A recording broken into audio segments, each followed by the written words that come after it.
Comenzamos hoy, amigo oyente, nuestro estudio de la segunda epístola del apóstol Pedro, y esperamos que usted nos acompañará en este recorrido.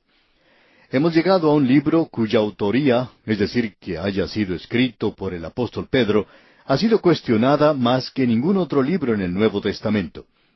El doctor Morehead, quien es un expositor bíblico, escribió hace ya varios años: la segunda epístola de Pedro viene a nosotros con mucho menos apoyo histórico en cuanto a su genuinidad que cualquier otro libro del Nuevo Testamento. Debemos decir que esta es una área en la cual hemos pasado muy poco tiempo en este estudio de 5 años, es decir, en lo que se conoce como una introducción, o sea, quién lo escribió y aquello que es crítico en cuanto a estos libros de la Biblia. Pensamos que, ya que la segunda epístola del apóstol Pedro es, como dice el doctor Morehead, que nos llega con mucho menos apoyo histórico de su genuinidad que cualquier otro libro del Nuevo Testamento, pues que esto ha causado que muchos, aun en nuestros días, que dicen que son conservadores, y no creemos que lo sean, pero estas personas rechazan el hecho de que la segunda epístola del apóstol Pedro pertenezca al canon de las Escrituras. Ordinariamente dejaríamos de lado todo esto porque para nosotros este libro es parte de la palabra de Dios, y creemos que hay bastante evidencia interna y externa. Pero creemos que debemos hacerle frente a esos hechos el día de hoy, y sabemos que habrá algunos que dirán: bueno, el problema con ustedes en ese programa es que no saben de ninguna introducción a esta segunda epístola del apóstol Pedro, y por tanto comienzan el estudio directamente. Muy bien, permítanos entonces regresar y presentar algo de la historia detrás de este libro, de esta segunda epístola de Pedro. Pasó mucho tiempo antes de ser aceptado por la Iglesia dentro del canon de las Escrituras. Fue aceptado en la Odisea en el año 372, cuando se reunió el concilio allí. Luego nuevamente en Cartago en el año 397. Esa era la primera vez que la Iglesia había tomado una posición así. Jerónimo la aceptó para la Vulgata y no se encuentra en algunos de los manuscritos. Por ejemplo, la versión pesita siríaca, que no es una versión aceptable de ninguna manera, y estamos seguros que hay otras cosas en cuanto a esa versión que todos hemos rechazado, y esto para nosotros sería algo sin ningún significado el que no estuviera allí. Ahora, Josefo, uno de los más antiguos historiadores en la época de la Iglesia primitiva, lo colocó entre los libros en disputa. Orígenes, por su parte, lo aceptó. Clemente de Alejandría lo aceptó, y él escribió también un comentario sobre esta epístola. Se cita en el Apocalipsis apócrifo, el cual, por supuesto, no es aceptado. La epístola de Judas aparentemente extrae algo de la segunda epístola del apóstol Pedro. También hay otras alegaciones que dicen que hay citas de segunda Pedro en algunos de los primeros escritores de la Iglesia, como Arístides, Justino Mártir, Ireneo, Ignacio y Clemente de Roma. Debemos señalar que Martín Lutero la aceptó como genuina. Calvino, por su parte, tenía sus dudas, pero no la rechazó. Erasmo, en cambio, sí la rechazó. Ahora eso le presenta a usted algo de los antecedentes históricos. Pero la razón por la cual ha sido rechazada esta epístola, amigo oyente, es, según nuestro juicio, una razón falaz. Y debido a eso, queremos decir que existe mucha evidencia interna, especialmente hay ciertas secciones autobiográficas aquí que para nosotros son absolutamente conclusivas, terminantes, de que fue Simón Pedro quien escribió esta epístola. Y ya veremos eso cuando leamos esas porciones. Ahora, la pregunta que se ha presentado a veces es: ¿por qué, según algunas personas dicen, esta segunda epístola del apóstol Pedro es tan diferente, o sea, diferente de la primera epístola del apóstol Pedro? Bueno, podríamos hacer una pregunta en cuanto a por qué Romanos es tan diferente de la segunda epístola a Timoteo, o por qué la segunda epístola a Timoteo es tan diferente de Romanos. Sin embargo, fue el mismo escritor quien escribió ambas epístolas. Pablo las escribió. La nación, por supuesto, es el asunto o tema, y francamente, la segunda epístola del apóstol Pedro es muy similar a lo que es la segunda epístola a Timoteo. Ambas son, por así decirlo, el canto del cisne de los dos grandes apóstoles. Esta epístola que vamos a estudiar es el canto del cisne de Simón Pedro, y luego la segunda epístola a Timoteo fue el canto del cisne del apóstol Pablo. Ahora existen varias cosas sorprendentemente similares entre estas dos.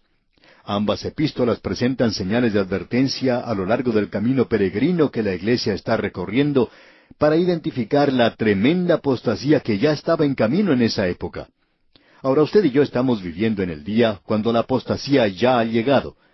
Pensamos que es la primera delegación que ha arribado, pero se está acercando con toda su potencia. Lo que era nada más que una pequeña nube del tamaño de un hombre en los días de Pedro y Pablo, hoy es un huracán que envuelve a todo el cielo y produce una tormenta como un tornado. Y por cierto que las proporciones son proporciones de huracán. Pedro ha advertido de la herejía entre los maestros. El apóstol Pablo advierte de la herejía entre los laicos. Y tanto Pedro como Pablo hablan de una manera gozosa del día que se aproxima para ellos. El apóstol Pablo decía que él sabía la hora de su partida, que él había finalizado su carrera y él había estado en esa carrera toda su vida. Ahora él parte, y él ha luchado la buena batalla y ha guardado la fe. La corona de justicia ya está preparada para él. Y aquí vamos a poder apreciar que Pedro también tiene una nota de triunfo en ese tiempo en particular. Debemos notar algo importante, y es que ambos apóstoles proveyeron a la iglesia con un ancla en los días de la apostasía. ¿Cómo puede la iglesia capear, digamos, el temporal de la apostasía? Estos apóstoles le dan un ancla en las Escrituras, en la palabra de Dios, como la única defensa contra la tormenta que se aproxima. No es de sorprenderse entonces que los enemigos ataquen a esta segunda epístola del apóstol Pedro, porque este es uno de los mejores escudos que se haya presentado para defenderse de los dardos del enemigo, ya que él los está arrojando contra nosotros hoy. En esta segunda epístola del apóstol Pedro, como vimos en la segunda epístola a Timoteo, se acerca la apostasía, se aproxima la tormenta. Ahora, ¿cómo se va a preparar usted para enfrentarse a ella? Pues bien, hay solo una manera de hacerlo, y es por medio de un conocimiento completo. No solo por medio de la fe, no solo el creer en Cristo, sino en conocer a Cristo. El Señor Jesús dijo, «Esta es la vida eterna, que te conozcan a ti, el único Dios verdadero, y a Jesucristo, a quien has enviado». Y esto indica que nosotros debemos conocerle a Él, y no solo conocer en cuanto a Él. En los periódicos apareció hace ya varios años un artículo mencionando a un predicador en Europa que estaba tratando de comenzar lo que él llamaba una iglesia cristiana sin tener que usar el nombre de Dios y de Cristo. Ahora, para nosotros eso es lo más ridículo que cualquier hombre pueda hacer, querer comenzar cierta clase de organización así. No sabemos si logró su objetivo, pero uno no puede comenzar algo que sea cristiano sin Cristo. El tratar de hacer eso es el tratar de hacer una torta de chocolate sin chocolate, o el tratar de manejar un automóvil sin gasolina en el tanque. ¿Cómo le parece? Quiere decir que si usted es un creyente, usted debe conocer a Cristo. Y eso no quiere decir conocer en cuanto a Él, saber en cuanto a Él, sino conocerle a Él. Hay mucha diferencia en cuanto a eso.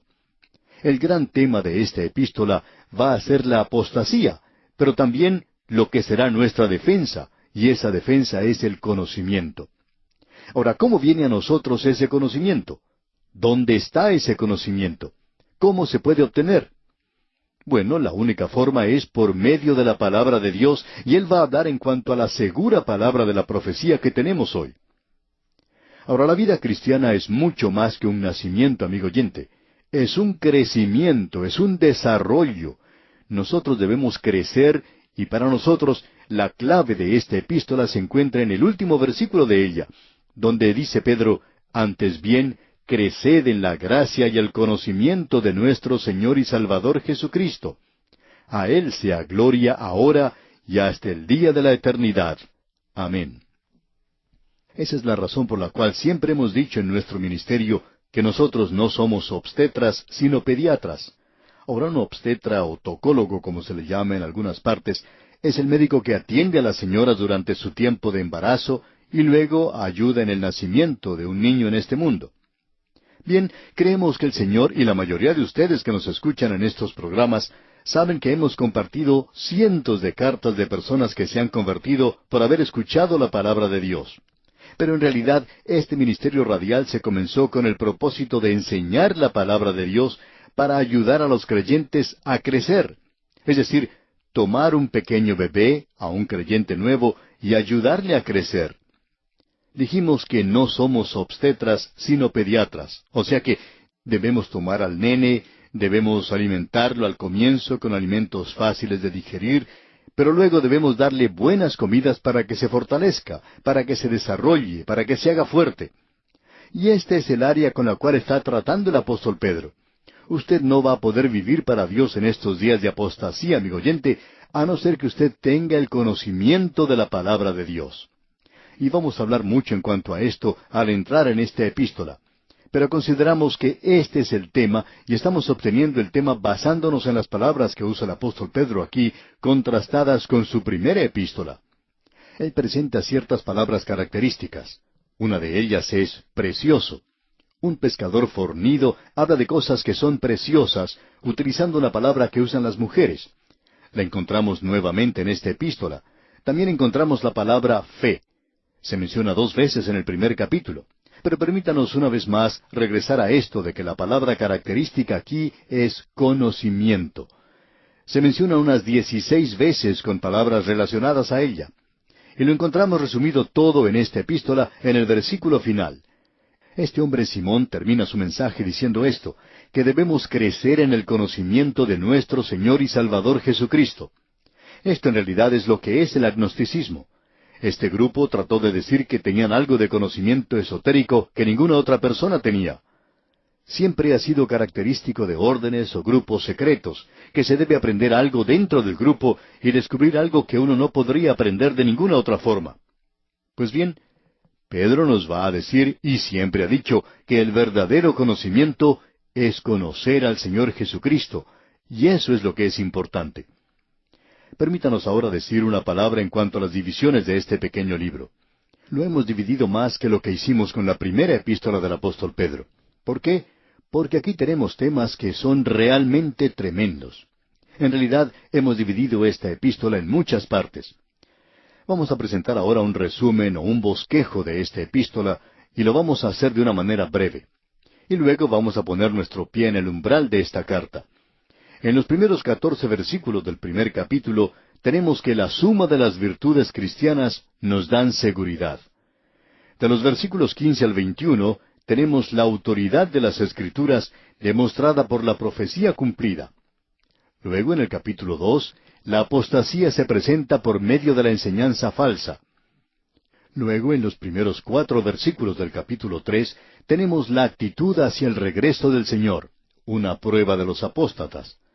Luego, la quinta división es la agenda de Dios para este mundo, y allí es donde usted puede encontrar 3 mundos en uno. Eso lo vemos en el capítulo 3, versículos 5 al 13. Y finalmente, en los versículos 14 al 18, la amonestación para los creyentes. Esta epístola a la cual entramos hoy es algo verdaderamente maravilloso. Y en el capítulo 1, versículo 1, encontramos que el conocimiento completo de Dios en Cristo Jesús nuestro Señor es el cimiento del carácter cristiano y la fortaleza del Espíritu. El primer versículo entonces de este capítulo 1 de la segunda epístola del apóstol Pedro dice, Simón Pedro, siervo y apóstol de Jesucristo, a los que habéis alcanzado por la justicia de nuestro Dios y Salvador Jesucristo una fe igualmente preciosa que la nuestra. Cuando uno observa esta pequeña palabra, preciosa, y la notamos aquí en este primer versículo, y Pedro la usa tantas veces, y es casi el único que la usa en toda la Biblia, decimos que esto es como cuando uno puede reconocer la forma de escribir del apóstol Pablo. Esto es como una marca de identificación. Cuando usted abre una cuenta en el banco, usted tiene que poner su firma en una tarjeta. Y cuando usted escribe algún cheque, la gente del banco lo compara con su firma. Pues bien, esto es como tener aquí la firma de Simón Pedro, esa palabra preciosa. Pero tenemos mucha más evidencia que esta. Volvamos a observar algo que él dijo allá en su primera epístola. Allá él decía sencillamente Pedro. Aquí él dice Simón Pedro. Ahora Simón era su nombre. Ese era el nombre que se le había dado cuando nació. Pero Pedro es el nombre que nuestro Señor Jesucristo le dio a él. Y así es que él coloca a los dos juntos aquí. El hombre de debilidad y el hombre de fortaleza. El hombre como una roca y el hombre que cambiaba su forma de pensar.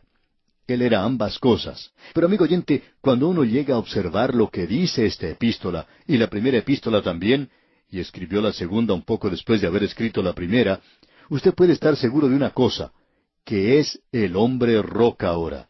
Él es ese hombre que va a ser crucificado, y por tanto, nosotros no nos encontramos en una posición por la cual le podemos criticar. Él se llama a sí mismo Simón Pedro, un siervo, un esclavo. Él no tomó para sí una posición elevada en la iglesia. Él dijo, yo soy un esclavo y un apóstol. Esa es su autoridad, y él es uno de ellos. Sencillamente, un apóstol. No el apóstol, sino un apóstol de Jesucristo. Luego dice, a los que habéis alcanzado, por la justicia de nuestro Dios y Salvador Jesucristo, una fe igualmente preciosa que la nuestra. Aquí tenemos algo realmente maravilloso. No vamos a tener tiempo para desarrollar todo esto como nos gustaría hacerlo, pero lo que él está diciendo aquí es algo realmente maravilloso. Él dice, a los que habéis alcanzado una fe igualmente preciosa que la nuestra. Cuando él dice fe, quiere decir fe, ese conjunto de verdades que nosotros llamamos evangelio hoy. Él dice, ustedes la han recibido y es cosa suya lo que hagan con ella. Amigo oyente, hay quienes toman un punto de vista que llamamos hipercalvinístico, que comienzan a decir que uno tiene que ser elegido antes de poder ser salvo, que él tiene que darle la fe para creer, y en parte estamos de acuerdo con eso. Pero también queremos presentar claramente que la razón por la cual los hombres no van a Cristo se nos presenta de una manera muy clara en la palabra de Dios. No tenemos tiempo para desarrollar esto aquí, pero quisiéramos que usted lo vea. Pablo habla de esto allá en su segunda epístola a los Corintios, capítulo 3, versículos 15 y 16. Allí dice, y aún hasta el día de hoy, cuando se lee a Moisés, el velo está puesto sobre el corazón de ellos. Pero cuando se conviertan al Señor, el velo se quitará. Cuando se conviertan al Señor, ¿qué es eso? ¿De qué está hablando? Bueno, el modificador aquí será el corazón, cuando el corazón se convierta. La razón por la cual los hombres no son salvos hoy no es debido a su forma de pensar, es debido a su corazón, al pecado en su vida. Y ellos no quieren creer. No nos venga a decir, amigo oyente, que usted ha sido elegido para perderse. Él no quiere que ninguno perezca. Amigo oyente, si usted se pierde, es porque hay pecado en su corazón y usted no quiere ir a Cristo, porque eso indica que usted tiene que abandonar el pecado. Y el apóstol Pedro dice aquí, a los que habéis alcanzado, por la justicia de nuestro Dios y Salvador Jesucristo, una fe igualmente preciosa que la nuestra. Y esa justicia es aquello que se nos da cuando vamos a Cristo el Salvador. Él no solo sustrae o resta nuestro pecado, sino que suma, agrega su justicia. Nosotros no somos solamente criminales que hemos sido liberados y perdonados. A nosotros se nos ha dado una posición ante Dios, y esa posición es en Cristo. Somos aceptos en el amado. Bien, amigo oyente, vamos a detenernos aquí por hoy. Continuaremos, Dios mediante, con esta maravillosa epístola en nuestro próximo programa. Mientras tanto, le sugerimos leer el primer capítulo de la segunda epístola del apóstol Pedro para estar informado de lo que consideraremos dentro de este estudio de trascendental importancia.